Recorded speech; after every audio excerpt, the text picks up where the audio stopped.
ಹಿರೇಕೆರೆ ಕಾವಲಿನಲ್ಲಿ ಕುಡಿಯುವ ನೀರಿನ ಕೊಳವೆ ಬಾವಿಯ ವಿದ್ಯುತ್ ತಂತಿ ಸ್ಪರ್ಶಿಸಿ ಹಸುವೊಂದು ಸಾವನ್ನಪ್ಪಿದ ಘಟನೆ ನಡೆದಿದೆ. ಚಳ್ಳಕೆರೆ ತಾಲೂಕಿನ ನೆಲಗೇತನಟ್ಟಿ ಗ್ರಾಮ ಪಂಚಾಯತ್ ವ್ಯಾಪ್ತಿಯ ಹಿರೇಕೆರೆ ಕಾವಲಿನಲ್ಲಿ ಕುಡಿಯುವ ನೀರಿನ ವ್ಯವಸ್ಥೆಗಾಗಿ ಹಳ್ಳದಲ್ಲಿ ಕೊಳವೆ ಬಾವಿ ಕೊರೆಸಲಾಗಿದೆ.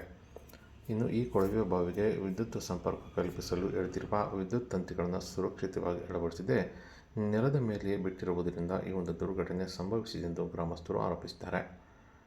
ಗ್ರಾಮದ ನಿವಾಸಿ ಮುದ್ದಲ ಮುತ್ತೆ ಅವರಿಗೆ ಸೇರಿದ ಹಸುಗಳನ್ನು ಹಳ್ಳಕ್ಕೆ ನೀರು ಕುಡಿಸಲು ಕರೆದುಕೊಂಡು ಬಂದ ವೇಳೆ ನೆಲದ ಮೇಲೆ ಬಿದ್ದಿದ್ದ ವಿದ್ಯುತ್ ತಂತಿಯನ್ನು ಹಸು ತುಳಿದ ಪರಿಣಾಮ ವಿದ್ಯುತ್ ಸ್ಪರ್ಶಗೊಂಡು ಸ್ಥಳದಲ್ಲಿ ಮೃತಪಟ್ಟಿದೆ. ಈ ಘಟನೆಯಿಂದ ರೈತ ಮುದ್ದಲ ಮುತ್ತೆ ಅವರಿಗೆ ಸಾಕಷ್ಟು ಆರ್ಥಿಕ ನಷ್ಟ ಉಂಟಾಗಿದೆ. ಗ್ರಾಮಸ್ಥರ ಮಾಹಿತಿ ಪ್ರಕಾರ ಇದೇ ಹಳ್ಳಕ್ಕೆ ಪ್ರತಿನಿತ್ಯ ನೂರಾರು ದನ ಕರುಗಳು, ಕುರಿಗಳು ಹಾಗೂ ಮೇಕೆಗಳು ನೀರು ಕುಡಿಯಲು ಬರುತ್ತವೆ. ಇಂತಹ ಸ್ಥಳದಲ್ಲಿ ವಿದ್ಯುತ್ ತಂತಿಗಳನ್ನು ಸುರಕ್ಷತಾ ಕ್ರಮವಿಲ್ಲದೆ ಬಿಟ್ಟಿರುವುದು ಸಾರ್ವಜನಿಕರು ಮತ್ತು ಜಾನುವಾರುಗಳ ಜೀವಕ್ಕೆ ಅಪಾಯಕಾರಿಯಾಗಿದೆ ಎಂದು ಗ್ರಾಮಸ್ಥರು ಆಕ್ರೋಶ ವ್ಯಕ್ತಪಡಿಸಿದ್ದಾರೆ. ಆದಷ್ಟು ಬೇಗ ಸಂಬಂಧಪಟ್ಟ ಇಲಾಖೆ ಅಧಿಕಾರಿಗಳು ಗಮನಹರಿಸಿ ಈ ಒಂದು ವಿದ್ಯುತ್ ತಂತಿಗಳನ್ನು ಸುರಕ್ಷಿತವಾಗಿ ಅಳವಡಿಸುವಂತೆ ಆಗ್ರಹ ಮಾಡಿದ್ದಾರೆ.